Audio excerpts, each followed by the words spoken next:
Joining me now is Chair of the Congressional Western Caucus, Representative Dan Newhouse, and from the Senate Western Caucus, we welcome Senator Cynthia Lummis. Let's start with the BLM's proposed rule on conservation. So this is a rule. This is not a piece of legislation that has to go through Congress, does not have to be signed by the president.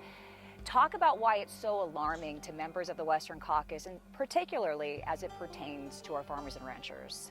Absolutely. So thank you for asking that question, Christina.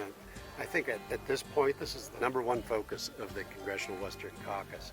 The Bureau of Land Management has come up with this rule, which will essentially add conservation to the list of multiple uses for public land. Congress, a long time ago, said we could use it for energy development, for grazing, for timber harvesting, and for recreation, public access. They're essentially proposing to eliminate those activities by tying up these pieces of land through easements for in perpetuity, and we'd never be able to use them again for that purpose.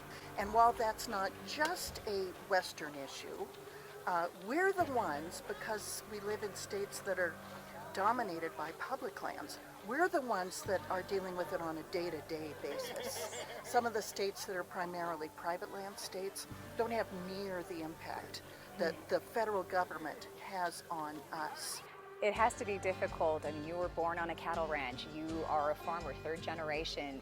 To try to wrap your brain around why the Bureau of Land Management in Washington, D.C., someone behind a cubicle who doesn't know the land like you, is able to make rules that don't even have to go through legislation.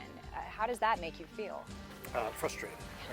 I use the analogy as we were looking up at the sheer rock wall of Glacier Point, but that's similar to some of the challenges, the rock walls we run into in Washington, D.C. when we try to make changes.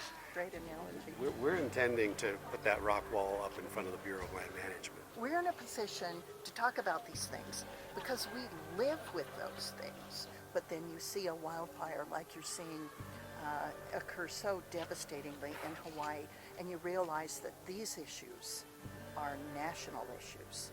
And so our discussions here, Dan, I think have been particularly timely, and we want to continue to raise them when Congress reconvenes after Labor Day.